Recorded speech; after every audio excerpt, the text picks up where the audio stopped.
Que debería pasar lista por aquí. Órale.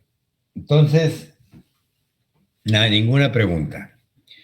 Ok, para entender el nervio óptico, en nervio óptico vamos a examinar cuánto ve, cómo está el fondo de ojo y cómo están los campos visuales.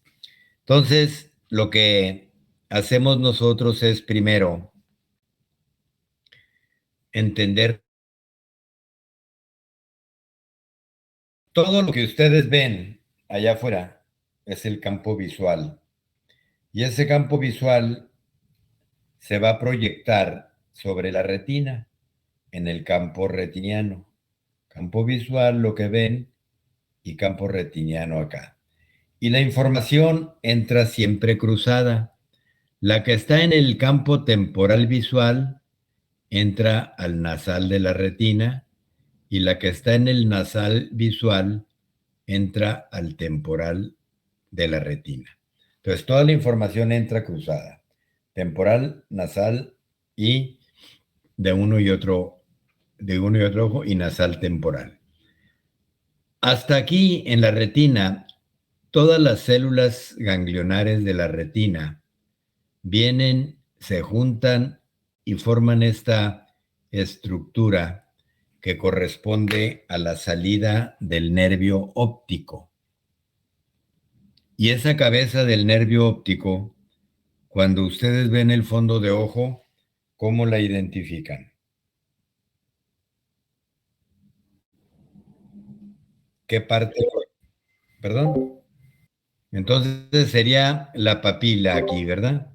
Bueno, entonces todas las fibras que vienen de ese ojo, nasales de un lado, temporales del otro, forman esta estructura que se llama nervio óptico. Quita el número 2. Las fibras temporales de un lado derecho siempre serán derechas, nunca se cruzan. Las fibras temporales izquierdas siempre serán izquierdas, pero las fibras nasales del lado derecho se cruzan al izquierdo, las del lado izquierdo se cruzan al derecho y forman esta estructura que se llama Quiasma óptico. muy bien, quiasma óptico. Cuando se lesiona el quiasma óptico, van a tener una hemianopsia bitemporal, o sea, se pierden los campos por fuera. Así como los burros lecheros de los pueblos que le ponen un tapojo para que no se asusten. Alguien es de Sonora por allá, pero del Sonora, Sonora, no de aquí de San Luis. Nadie. Yo soy de Hermosillo. Yo soy de San Luis. Oh, hombre, más allá, mijita. San Yo Luis soy de es Hermosillo. San Luis es una colonia de Mexicali. ¿Quién es de Hermosillo? ¿Tú, Rolando? Sí, ¿De Piedrabola? ¿De para qué lado? pues yo vivía para las minitas. Órale. Bueno, ¿sí te acuerdas que había burros lecheros repartiendo leche antes o no? Creo que me tocó ver alguno. En los pueblos antes los burros repartían la leche y luego le ponían un tapojo. Un tapojo es que nomás el burro puede ver para enfrente y no para los lados. Eso es una hemianopsia bitemporal, ¿no? ¿Por qué es importante el quiasma óptico? ¿Qué estructura anatómica cerebral hay por ahí cerquita, abajo? La hipófisis. La hipófisis. Como la hipófisis es un asiento frecuente de tumores, crece el tumor y apachurra el quiasma y entonces te va a dar una lesión, ¿sí? Quiasmática que se manifiesta por defectos de campo en ambos lados. Entonces recuerden, las fibras temporales siempre son del mismo lado, las nasales se cruzan. Después de Es el tálamo, tenemos ¿no? un tálamo. Entonces, el tálamo tiene núcleos de relevo para muchas modalidades sensoriales, tacto, dolor, temperatura, audición, visión, etcétera.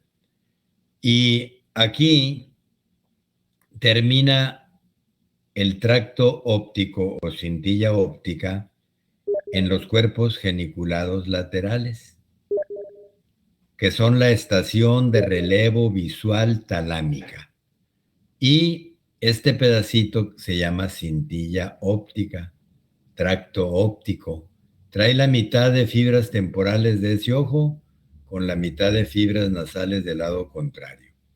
Hasta aquí, esta estructura se conserva como un nervio, desde el nervio óptico, quiasma y tracto óptico, pero a partir de cuerpos feniculados laterales, las fibras se abren en un abanico y ya no son como venían densas en un solo nervio, sino que se abren en un abanico que se llaman radiaciones ópticas de gradiolet.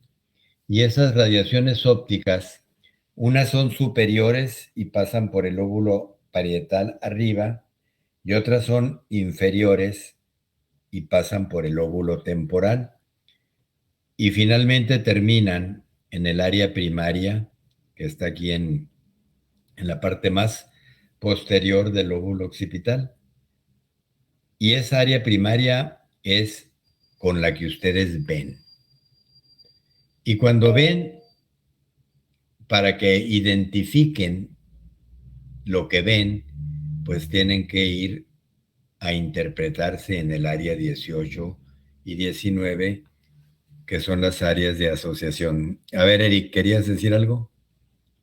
Sí, las cintillas que pasan por abajo, los que son de gratolete inferiores, también se les llaman las cintillas de Meyer, o no. No, esas son otras, te las dejo de tarea. Ah, ok, Estas vale. son radiaciones ópticas de gradiolet y van de cuerpo geniculado lateral a corteza. Unas altas arriba, parietal, otras por abajo, lóbulo temporal. Y luego vamos a ver qué pasa.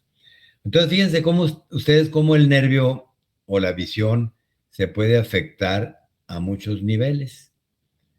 De tal manera que para poder hacer un examen correcto, pues lo primero que tenemos que ver es la agudeza visual. Para medir la agudeza visual, nosotros, si estamos en un consultorio equipado con todas las de la ley, pues tenemos el equipo suficiente y utilizamos las cartillas de Snellen. Si estamos al pie a la cama del paciente, en la cama del paciente, pues vamos a utilizar las cartillas de Rosenbaum, como esta que está aquí a la derecha en la imagen. Esta es una cartilla de Rosenbaum y se utiliza leyéndola a 35 centímetros de los ojos del paciente, y es para pacientes que están en camas de hospital.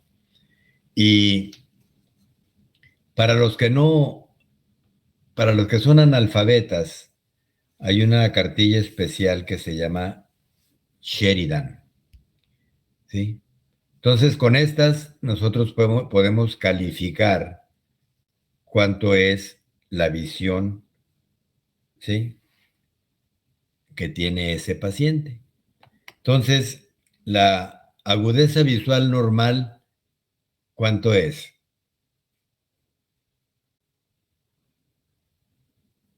20/20. 20/20. A ver, ¿alguien más de por allá del monte que no le dé pena decir que viene de un pueblo burrero? A ver, Carranza, Yo vengo de un pueblo de allá de Cajeme. Cajeme, Sí, no me sí. hubieras dicho eso. Fíjense, Obregón, del municipio de Cajeme, es un ejido pavimentado. Está tan aburrido que en las noches enrollan las calles y las suben a la banqueta. De veras. Después de las 9 de la noche no hay nada que hacer ahí. Bueno, yo estuve ahí muchos años, hace mucho tiempo, pero así era. Doctor, Si ¿usted no dónde viví, es? ahora mi pueblo se llama Short Village, Villa Chaparro, en honor a mí. Se llama Villa Juárez, Sonora. Pero le están cambiando de nombre ahora con lo de la 4T para ponerle el mío. Pero como vivo en la frontera, el Chaparro no me gustó y les dije que se oía mejor Short Village. ¿Por qué, Giselle? ¿Se nota lo bronco o no? No, nomás pregunta como está preguntando a los pueblos. Quería saber de dónde era usted. De allá mero. Vine a componer la raza aquí, pero no se deja, hija. Bueno, entonces la agudeza visual normal es 20-20. Y para los que viven de San Luis Río Colorado para allá, Sonoita y Pitiquito y puntos intermedios en metros, sería 6-6. Pregunta, ¿por qué se dice 20-20? ¿Por qué se eligió 20-20? ¿Por qué no 10-10? ¿O por qué no 30-30 como la carabina de mi abuelo?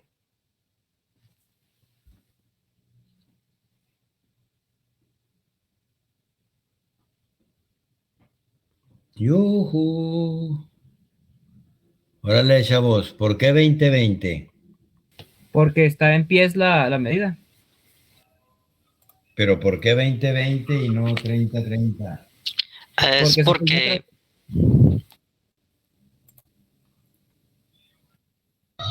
Es por lo que puedes ver a la distancia que deberías de ver, como que a lo lejos.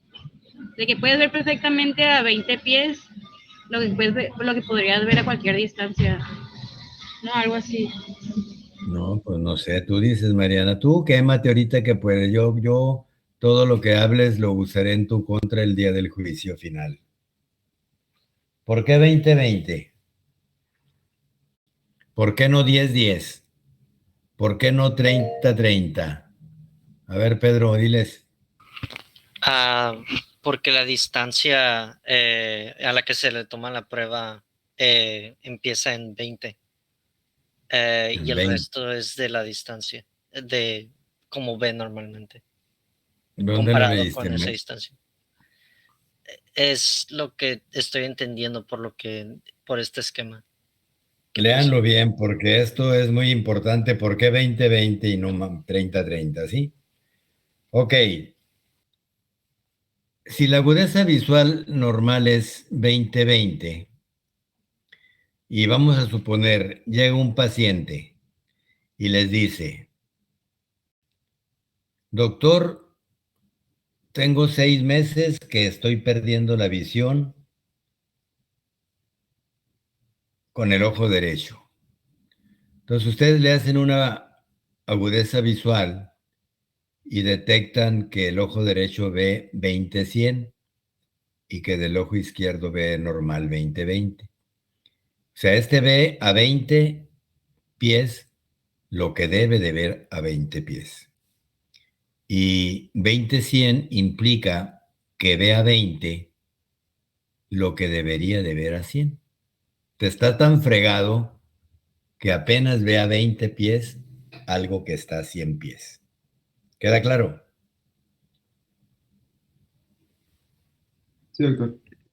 Entonces, llega el paciente, doctor, veo borroso. Le haces la prueba y ve 20-100 del ojo malo. ¿Qué van a hacer con él?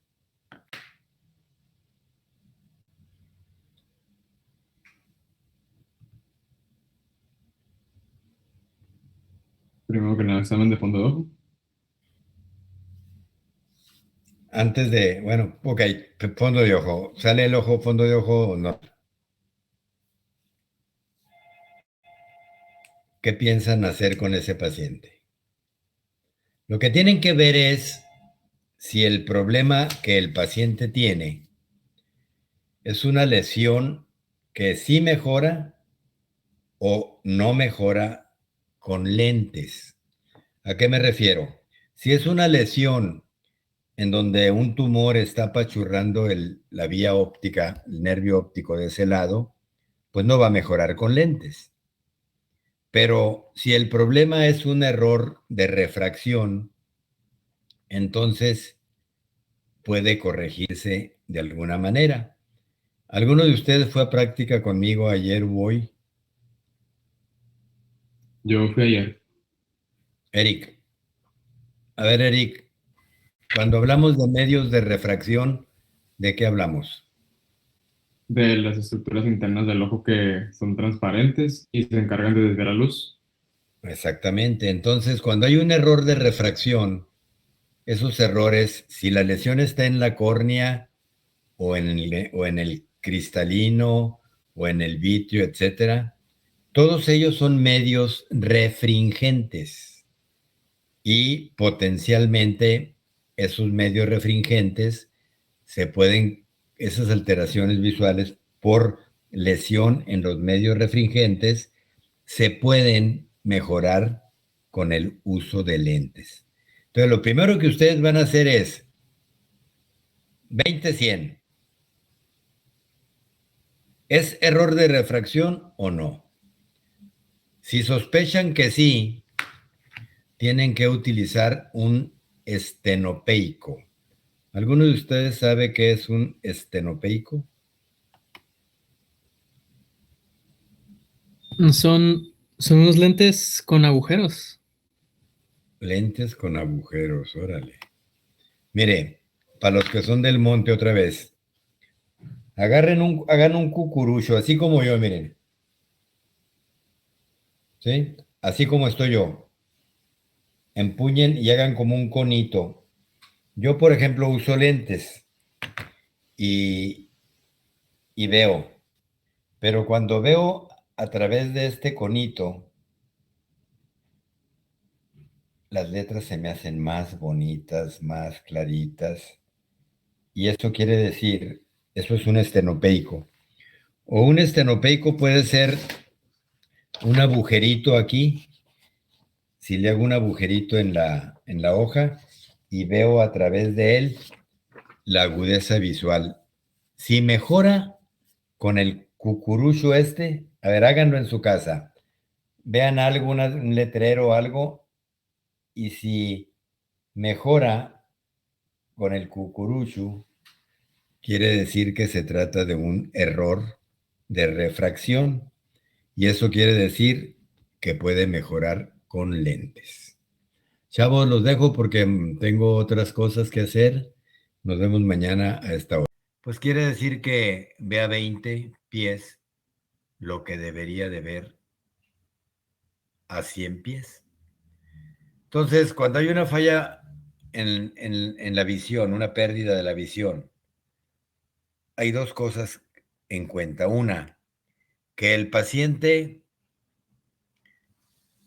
tenga un error de refracción y este error de refracción que se puede corregir con lentes sea el causante de la falla visual.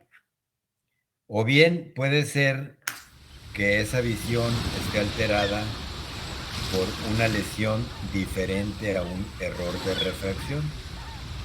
Entonces, esas lesiones no se van a corregir mediante lentes.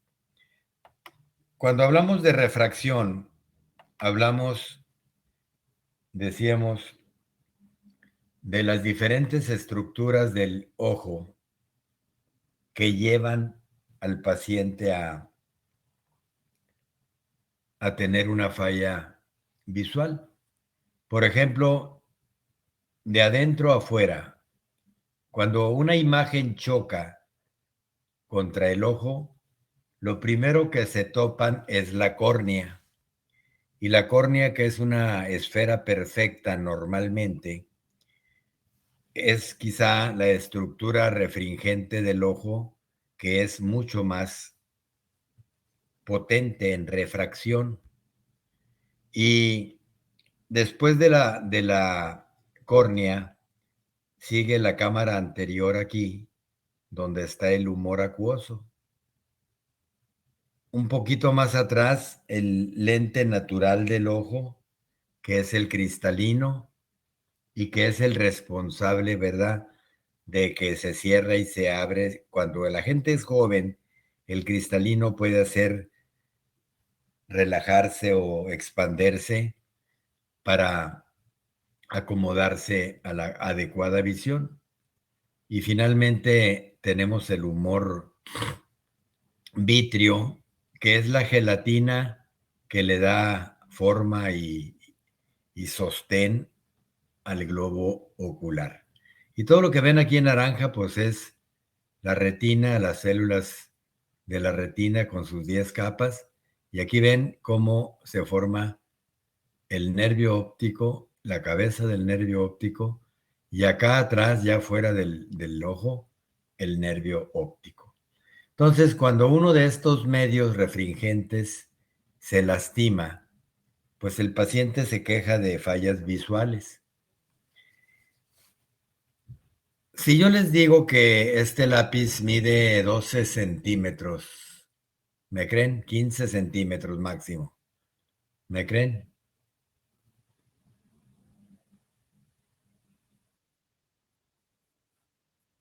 Confía en mí, yo lo tengo enfrente y mide 15. ¿Estás de acuerdo conmigo o no?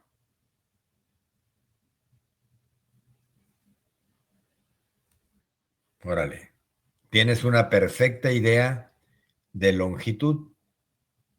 Si yo te digo que este lápiz pesa 7 gramos, ¿me crees?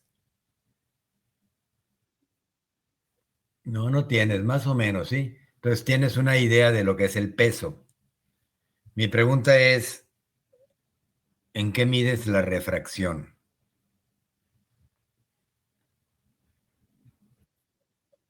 Pues en lo que tú quieras, ¿cómo la mides? Ya me dijiste peso, gramos. El lápiz en centímetros. No sé, yo sé, yo te estoy preguntando, tú quémate porque yo te califico según lo que hables o según lo que dejes de decir. En luz, ¿En qué se mide la refracción, chavos? ¿no será en luz? ¿En luz? ¿De dónde sacaste eso, Jesús? ¿En qué ¿Perdón? miden la refracción? No es en dioptría. En dioptrías. A ver, ¿a cuánto equivale una dioptría? Me dijiste que sabes lo que es distancia, sabes lo que es peso. ¿En qué mides o a cuánto equivale una dioptría? La refracción se mide en dioptrías. Y entonces la capacidad que tienen estas estructuras de reflejar los rayos en uno o en otro sentido, ¿verdad? Se llama refracción y se mide en dioptrías. La pregunta es, ¿cuánto mide una dioptría?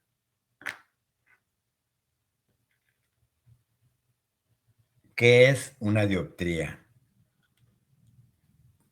¿Tienen la idea de lo que es eso? Ni más, bueno.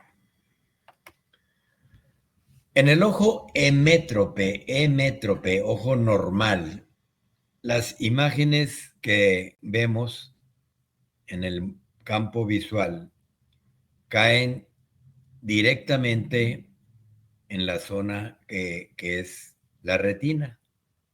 Y ahí podemos ver claramente la imagen. Fíjense cómo vienen los rayos aquí, chocan con la córnea y después el acuoso y después el cristalino y finalmente llegan a su destino. En este caso la imagen se proyecta perfectamente sobre la retina y eso es lo que hace un ojo normal. Pero hay ojos muy chiquitos en donde el diámetro anteroposterior es un diámetro muy pequeño. Y entonces en estos casos la imagen se va a formar por detrás de la retina. Y los que tenemos hipermetropía tenemos problemas para ver de cerca. Y aquí, si ustedes se fijan, la imagen cae muy por detrás de la retina. Y entonces ven borroso. Para corregir este defecto, utilizamos una lente convexa. Y esta lente convexa disminuye el ángulo de incidencia de los rayos de luz y hace que de atrás donde estaba se proyecte exactamente donde queremos. De esa manera, la hipermetropía se corrige con lentes convexos. Si el ojo es muy grandote, muy largo, en eje anteroposterior, entonces tenemos un ojo miope. Y el miope es tan largo el eje del ojo que la imagen se forma por delante de la retina. Entonces, estos pacientes ven mal cuando ven de lejos. Pero si les ponemos una lente cóncava, los rayos luminosos se hace un ángulo más amplio hasta que caen exactamente sobre la retina. De esta manera, con un lente cóncavo, corregimos la miopía. Para complicárselas un poquito más, existe el astigmatismo. Y el astigmatismo, acuérdense ustedes que la córnea es perfectamente esférica, de tal manera que por donde entre un rayo de luz que traiga la imagen X, se va a reflejar perfectamente sobre un punto de la retina. Pero si la córnea es muy aplanada o muy convexa, queratocono o una córnea muy aplanada, entonces las imágenes caen en sitios distintos de la retina y eso puede darnos una serie de manifestaciones visuales. Los que tengan lentes, tomen su lente, así como yo. Yo voy a ver por mi lente del ojo derecho y volteo a la pared a ver un cuadro y el cuadro lo veo más chiquito.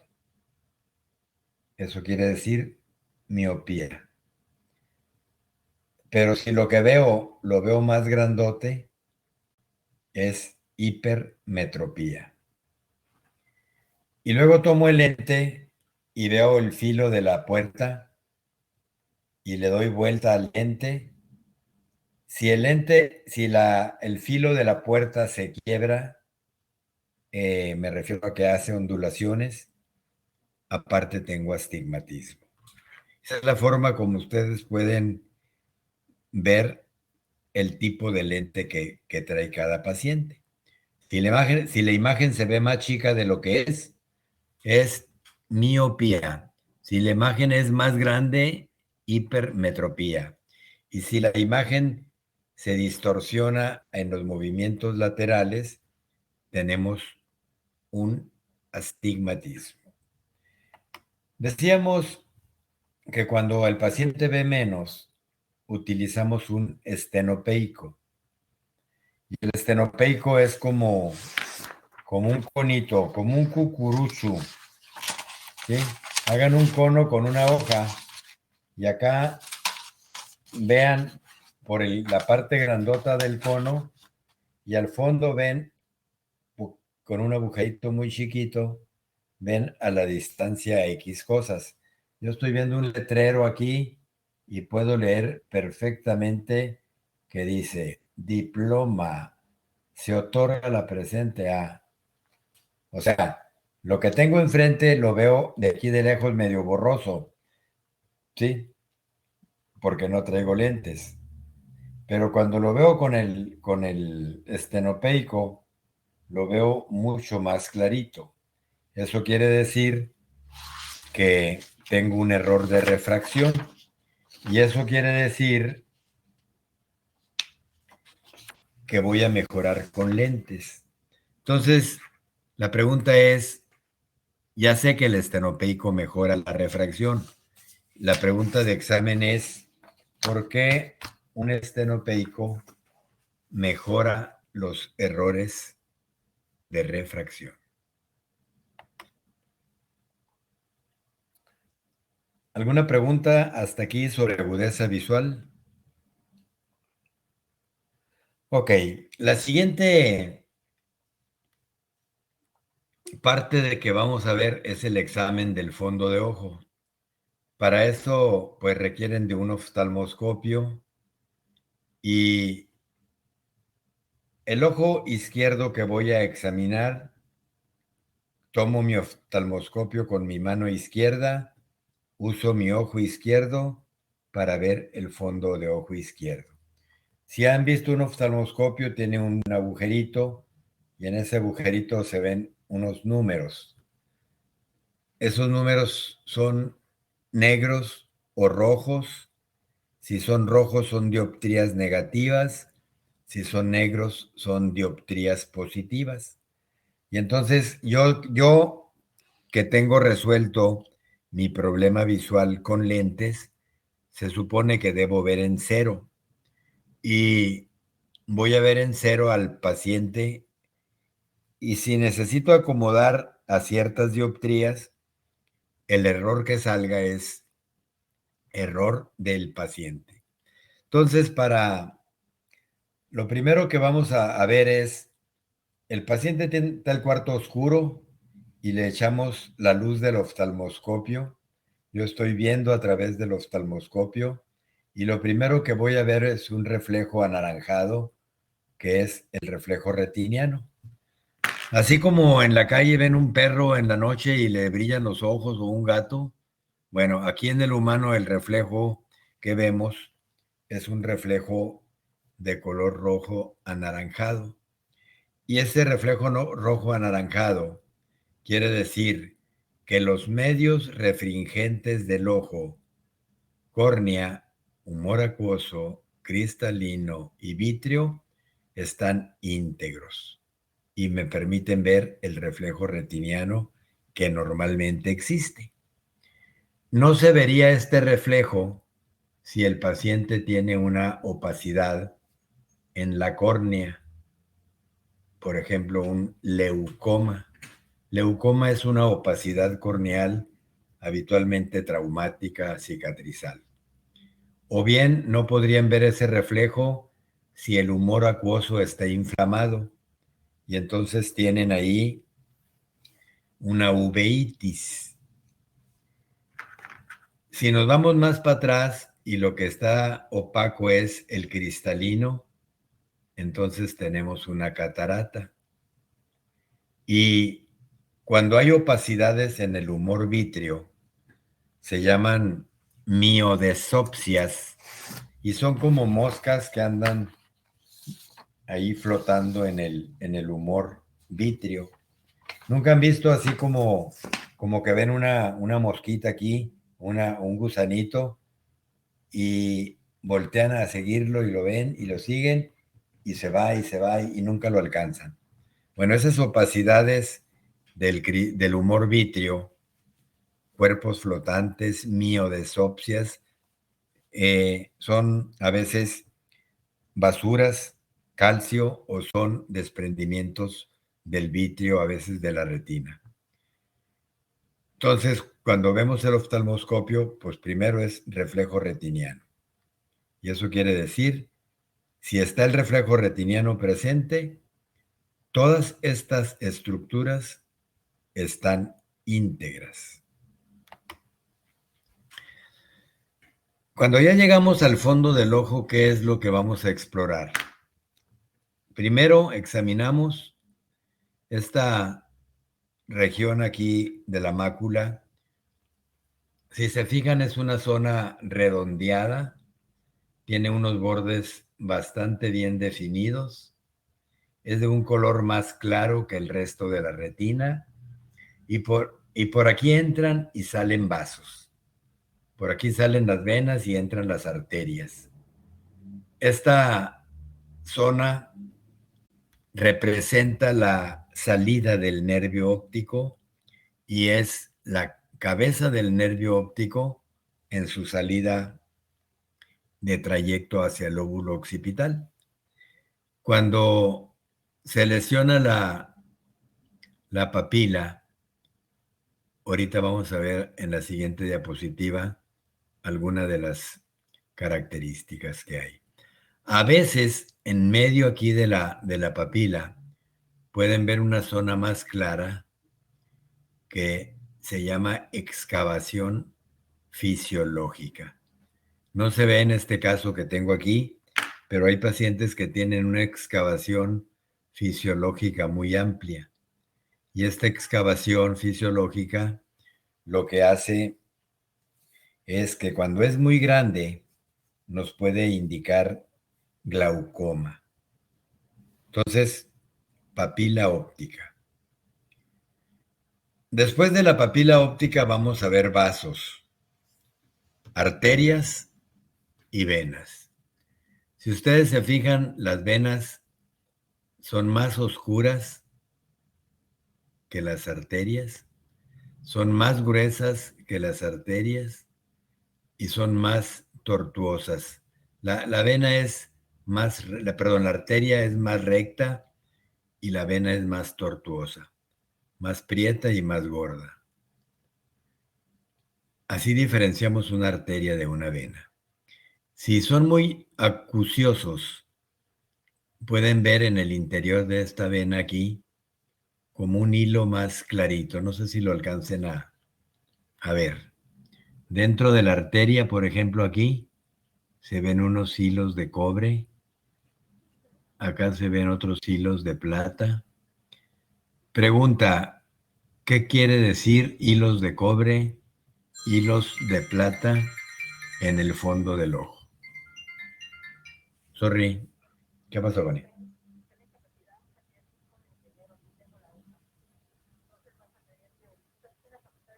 No. Mi consultorio doy por Blackboard.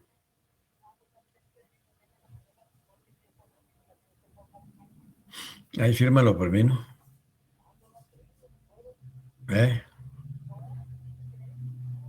¿A qué hora llegas? Dáselo al Soto ahí o a alguien para que me lo mande, ¿no? Y te lo firme y te lo al Soto y te lo regreso el lunes. Pues mañana.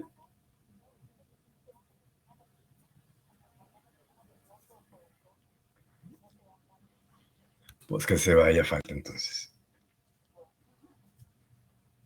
¿Ok? Dale.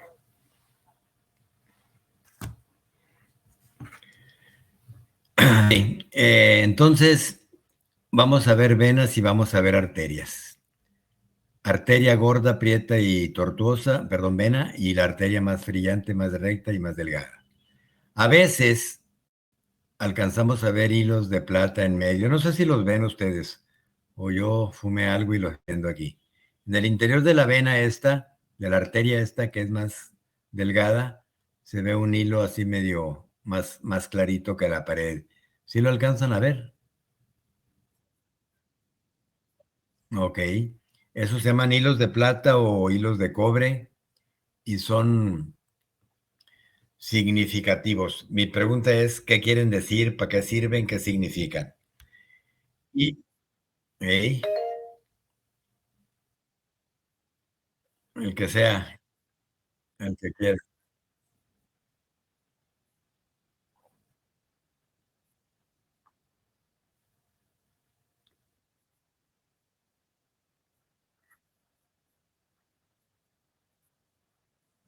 Muy bien.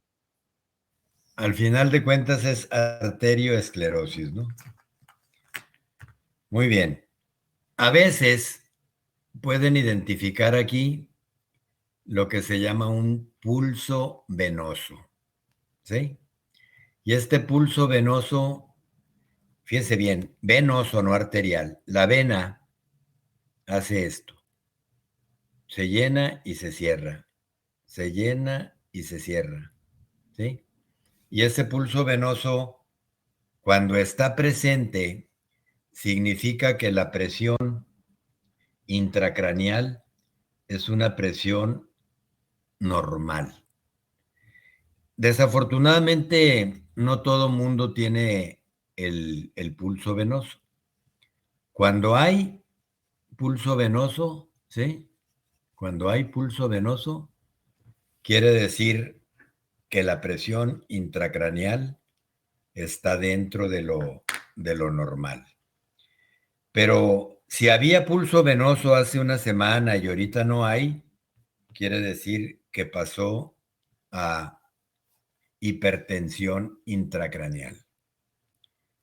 Desafortunadamente, el hecho de que no haya pulso venoso, pues no significa que hay hipertensión intracraneal, porque mucha gente normalmente no tiene el pulso venoso. Ok, papila, vasos, arterias, venas, pulso venoso, excavación fisiológica. De ahí lo que nos vamos a checar es esta zona oscura. Si se fijan, aquí casi no hay vasos. Prácticamente es una zona con avascular, diríamos. Y esta zona avascular representa una región muy importante del fondo. ¿A qué estructura corresponde? Ale, Eric. La fobia. A la mácula, ¿no? Todo esto es la región macular. Y la parte central de la mácula, que no se ve aquí, normalmente es como un puntito brillante en el centro de la mácula. Y ese punto brillante representa ¿qué? La mácula en sí representa algo y la fobia en sí representa algo. ¿Alguien sabe qué representa la mácula? ¿Para qué sirve la mácula?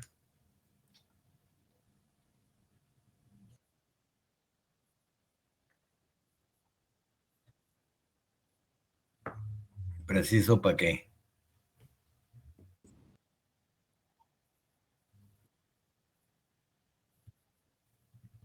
Y ahí, o sea que los haces de luz no llegan más que ahí, no llegan a otro lado. ¿Por qué? ¿Por qué?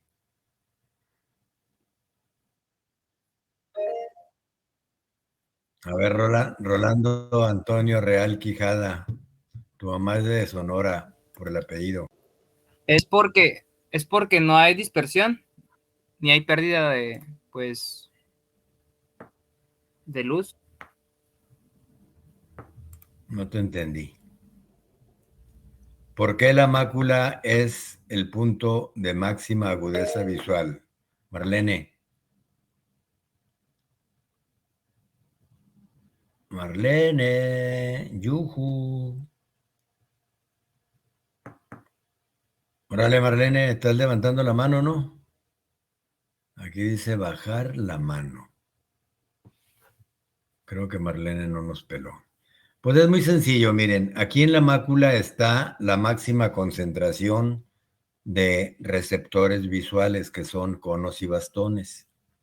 Entonces, en esta zona oscura que ven aquí, a veces en el centro, pues tiene una zona brillante ahí que se llama la fobia central, que es ahí la máxima concentración, digamos el punto crítico de la máxima agudeza visual. Pero en general, en toda esta zona oscura es donde se juntan conos y bastones. Y es donde vemos, por ejemplo, yo veo mi cuadro que tengo allá enfrente, aquí en mi changarro. Veo mi cuadro y veo con mi fobia, con mi mácula. Y a medida de que me alejo de la zona de máxima agudeza, que es el centro donde estoy viendo, también sigo viendo para acá, hacia la periferia, pero las imágenes que voy viendo se van haciendo más tenues, más borrosas. O sea, el resto de la retina también permite ver, pero no tan clarito como esta zona. Entonces es importante porque hay maculopatías, o sea, hay enfermedades de la mácula que pueden llevarnos a la ceguera. ¿Alguien conoce alguna enfermedad que condicione maculopatías?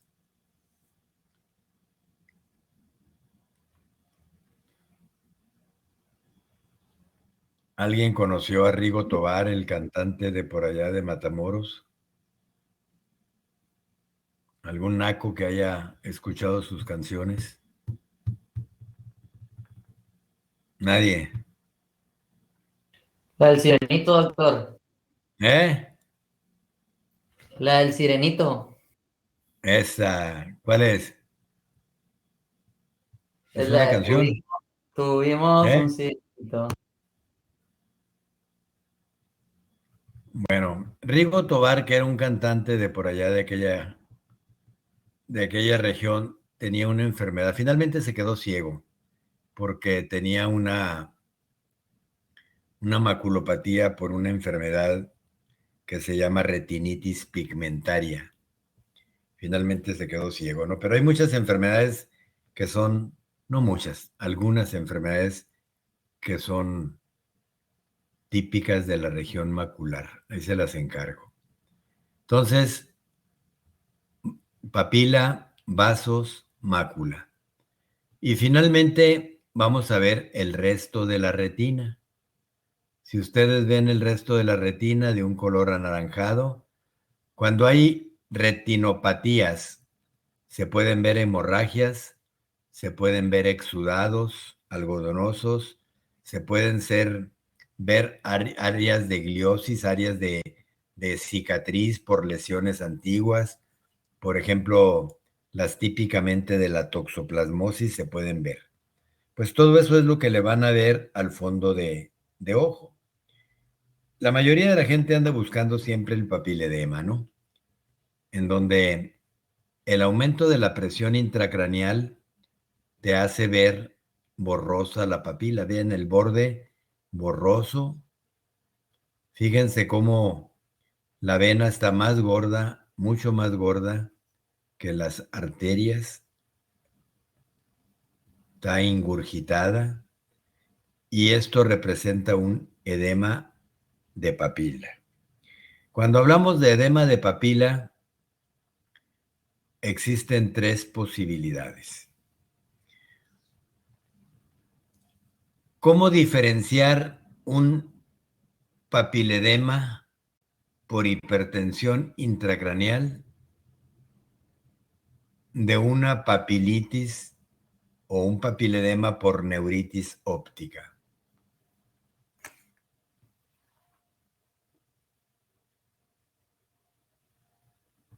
¿Alguien sabe?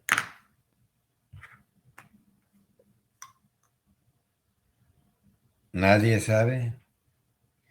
Bueno, cuando hay un papiledema por hipertensión intracraneal,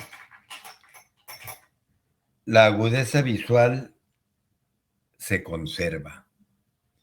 Cuando hay un papiledema por neuritis óptica, la agudeza visual se ve seriamente comprometida. Entonces, los problemas de neuritis óptica, el paciente no ve y el médico ve papiledema. Si es papiledema por hipertensión intracraneal, el médico ve papiledema, pero el paciente sigue viendo normalmente. Pero la tercera opción es que el papiledema estuviera por detrás del globo. Aquí en esta. Si el paciente tuviera una inflamación, ya no aquí no aquí no aquí en la cabeza del nervio óptico, aquí no. Si la lesión estuviera en el nervio óptico, acá atrás, retrovulvar, este es el bulbo del ojo, en la región retrovulvar, si la inflamación fuera aquí, ¿qué tanto ve el paciente y qué tanto ve el médico?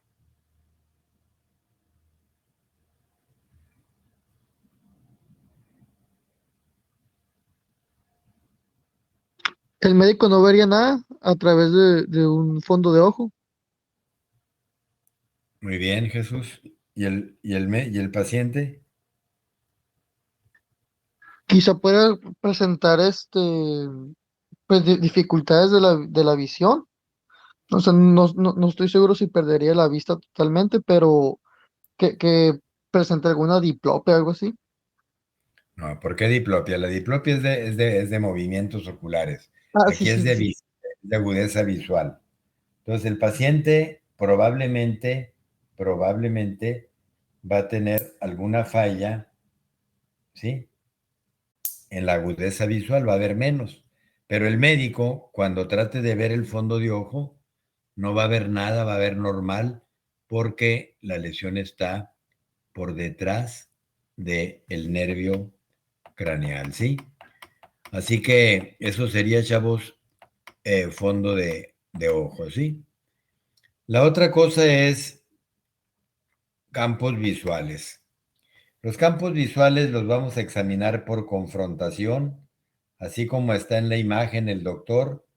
Le van a tapar un ojo al paciente y van a recorrer los dedos desde afuera hacia adentro, de arriba hacia abajo y de abajo hacia arriba para tratar de detectar defectos de campo visual. Y esos defectos de campo visual que pueden encontrar depende de dónde esté la lesión. Si la lesión es sobre el nervio óptico, ese ojo, ¿cómo va a estar?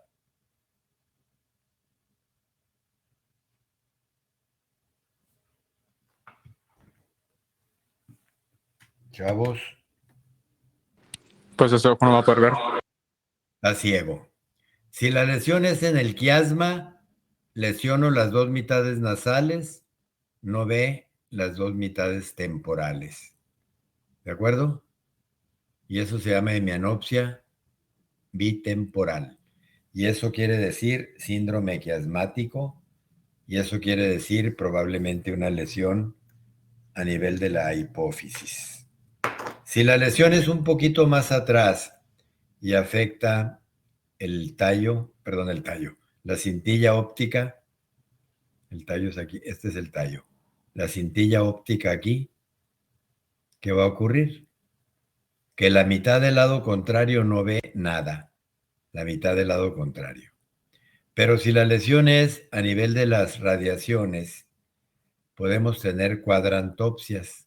Acuérdense que las radiaciones son unas superiores parietales y unas inferiores temporales. Si la lesión es derecha, el defecto va a ser izquierdo. Si la lesión es arriba, parietal, el defecto va a ser abajo. Si la lesión es abajo, temporal, el defecto va a ser arriba. Cruzado de derecha a izquierda y cruzado de arriba a abajo. Y finalmente, si la lesión es sobre la corteza visual, se pierde todo el campo contralateral del lado contrario a la lesión, pero cuando son lesiones en la corteza, se conserva la agudeza visual central, a diferencia de cuando aquí lesionan toda la cintilla óptica, todas las fibras se lesionan, pero no conserva la visión central. Acá lesionan todas las fibras igual, todas, pero conserva la visión central. Pregunta de examen es, ¿por qué una lesión de el área visual cortical conserva la visión central? Cuando está un síndrome quiasmático, lo primero que ustedes van a pensar es silla turca. Silla turca, quiasma, hipófisis, adenomas. Y hay tres tipos histológicamente. Uno son los eosinófilos, que secretan hormona del crecimiento. Y si ese adenoma ocurre en un chavo antes del cierre de todos los huesos, antes de los 14 años, tenemos un gigantismo. Pero si no, si él ya es un adulto, entonces todas las facciones se hacen grotescas, grandes, y entonces tenemos lo que llamamos como una acromegalia. Esto sería adenoma eosinófilo, hormona del crecimiento, acromegalia en adultos y gigantismo en chavos. Si el adenoma es basófilo, la hormona corticotrópica es la que se secreta y nos va a dar un síndrome de Cushing. Pero si se afecta con un adenoma cromófobo, todas las hormonas de la hipófisis nos causan un panhipopituitarismo. La próxima clase empezamos con tercero, cuarto y sexto.